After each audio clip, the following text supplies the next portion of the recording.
반갑습니다. 빵식입니다. 자, 여러분, 이번 시간은 탄핵의 진실 시간입니다. 자, 제 방송은 여러분들도 아시다시피 객관적으로 드러난 사실 그리고 팩트에 근거해서 방송을 해드리고 있습니다. 허위 사실을 가지고 방송을 만약에 한다면 제가 당연히 이 자리에 있겠습니까? 없겠습니까? 자, 모르죠. 사실을 말을 해도 갑자기 사라질 수도 있는 마치 중국 공산당의 인민처럼 살아가고 있기 때문에 언제 어떤 일이 벌어질지는 그 누구도 모르는 거예요. 자, 이번 영상으로 또 한 번 또 제가 욕을 먹게 생겼습니다. 뭐 그래도 어쩔 수 없어요. 한두 번도 아니고 각자 여러분들이 좋아하시는 분들 개개인을 다 충족시켜드리기 위한 방송이 아니라 자유민주주의를 위한 진실 방송이기 때문에 진실을 여러분들에게 전해드릴 의무가 있고 그런 욕은 바가지로 먹어도 어쩔 수가 없습니다. 자, 가뜩이나 이 부정선거에 대해서 영상을 왜 안 다루냐 이렇게 저렇게 뭐라 하시는 분들이 많이 계시는데 그동안 어디 숨어 있다가 느닷없이 부정선거를 밝히겠다고 하면서 대선에 출마했던 그리고 경선에서 컷오프를 당하고 이것도 부정선거다라고 하면서 탄핵당에 대해서 맹 공격을 하고 있는 황교안에 대해서 말씀을 좀 드리겠습니다. 자, 오늘 방송은 박근혜 대통령 탄핵의 진실 시간이에요. 분명히 이해를 하시고 시청 부탁드리겠습니다. 자, 여러분들도 아시다시피 이 황교안은 박근혜 대통령에 의해서 법무부 장관 그리고 국무총리까지 역임한 사람이죠. 탄핵 전국대 국무총리로서 대통령 권한 대행을 하기도 했었습니다. 당시 기념시계를 맞췄다 이런 거. 근데 저는 그런 비본질적인 것은 패스해버리고 정말 황교안이 당시 대통령 권한 대행에 있으면서 무엇을 잘못했는지 핵심 내용만 짚어보도록 하겠습니다. 헌법재판소가 박근혜 대통령을 탄핵시키기 위해서 탄핵 소추 의결서를 접수한 날은 2016년 12월 9일입니다. 당시에 헌법재판관은 박한철 소장을 비롯해서 이정미, 김희수, 이진성, 김창종, 안창호, 강일원, 서기석, 조용호 등 총 9명이었죠.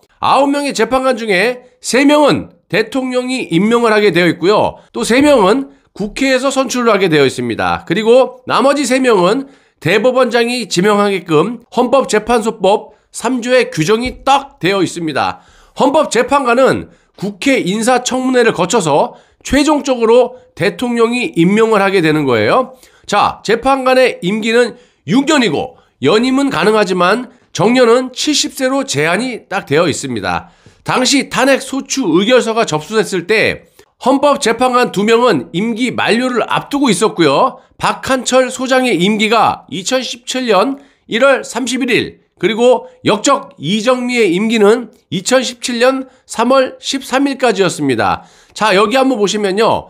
헌법재판소법 제6조 재판관의 임명 제3항을 보시면 재판관의 임기가 만료되거나 정년이 도래하는 경우에는 임기 만료일 또는 정년 도래일까지 후임자를 임명하여야 한다. 이런 강제 규정이 명시되어 있다는 겁니다.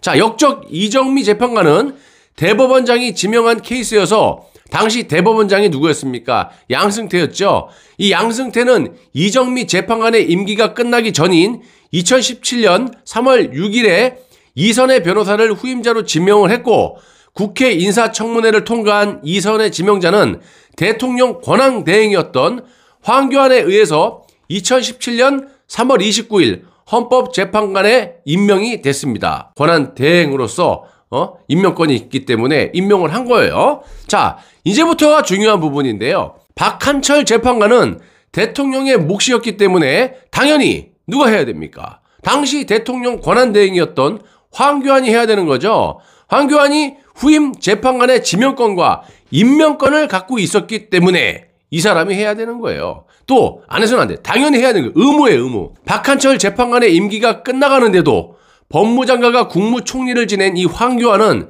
자신의 권한을 행사하지 않았습니다. 제가 이 부분을 가지고 지난번 경선 전에 황교안 측 특보와 방송 출연을 조율하는 과정에서 약간의 논쟁이 있었는데 역시 제 질문에 이 질문에 답을 못 하더라고요. 횡설, 수설.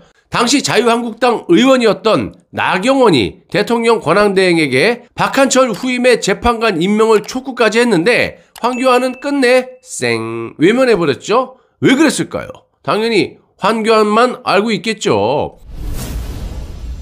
박한철 재판관 후임자의 지명권은 황교안이 미루는 바람에 결국 어떻게 됐겠습니까? 문재인이 행사하게 됩니다. 한마디로 황교안이 대통령 권한 대행으로서 지명권을 갖고 임명권까지 가지고 있는 상황에서 우리 쪽에 유리한 사람을 임명하면 되는 놈의 것을 전혀 행사하지 않고 문재인에게 투스, 문재인이 지 입맛에 맞는 소장을 임명을 하고 지금의 헌법재판소 소장이자 유남석이 되고 만 겁니다. 원래 문재인은 2017년 8월 8일 박한철 소장 후임으로 이유정이라는 변호사를 내정을 했는데 여자 참 좋아해요, 이 사람. 국회 인사청문회를 통과하지 못하자 같은 해 10월 18일 광주 고등법원장 유남석을 재지명해서 지금 현재 헌법재판소장이 문재인이 임명한 유남석이 해먹고 있다는 겁니다. 황교안이 당연히 해야 될 이 재판소장을 임명을 했다면 당연히 우리 쪽에 좀 유리한 그런 사람이 현재 헌법재판소 소장을 하고 있겠죠. 황교안을 어떻게 보십니까, 여러분? 저게 잘한 짓입니까요? 못한 짓입니까요? 이런 자를 제 방송에 출연시켜서 좋을 게 뭐가 있겠습니까? 그래서 아예 여러분들에게 말도 안 꺼냈던 거예요. 그리고 경선에서 컷 오프되고 지금 와서 이 사람의 실체를 말씀드리는 것이지 당시도 경선도 앞두고 있고 웬만하면 말을 말자. 그래서 말씀은 안 드렸던 거고요. 되게 집요했어요. 여기 출연하겠다고 그 특보라는 자가.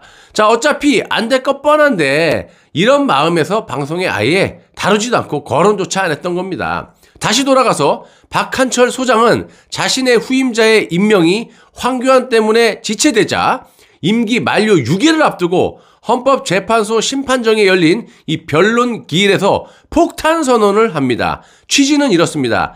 제 임기가 1월 31일에 만료되고 다른 한 분의 재판관 역시 3월 13일 임기 만료를 목전에 두고 있다. 그럼에도 후임자 임명 절차가 전혀 이루어지지 않고 있다. 심판 절차가 지연되는 경우 심판 정족수, 그러니까 재판관 6명 이상을 가까스로 충족하는 7명의 재판관만으로 재판을 할 수도 있는데 이는 심판 결과를 왜곡시킬 수 있다. 따라서 늦어도 3월 13일까지는 이 사건의 최종 결정이 선고되어야 할 것이다. 자, 그리고 이 절차 위반이 여러 개가 있었는데 중략하고요. 한 가지만 말씀을 드리겠습니다.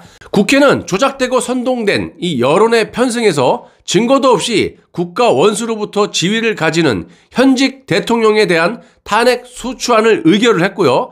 헌법재판소는 재판관 2명의 자녀 임기가 얼마 남지 않았다라는 대단히 우연한 사정을 이유로 심리기간을 제한한 다음 쫓기듯이 심판 절차를 진행했습니다. 여기 이정미 머리 마른 거 보세요. 아, 나 진짜 역겹습니다. 심지어 헌법재판소 구성 권한을 가진 대통령 권한대행 이 황교안과 국회 그리고 사법부는 또 다른 헌법기관임에도 불구하고 헌법재판관의 지명권을 전혀 행사하지 않는 아주 희한한 괴상한 그런 방법으로 헌법재판소 권위사퇴를 방치했다는 겁니다. 더 나아가서 헌법재판소는 8인의 재판관 체제하에 무조건 결론을 도출해야 된다는, 즉 정상적인 국가에서는 상정하기 힘든 그런 현실론을 명분으로 내세워가지고 진실규명이라는 본연의 의무를 외면했다라는 겁니다. 그것이 바로 촛불이라는 광장의 인민재판은 헌법과 헌법재판소법을 완전히 무력화시키고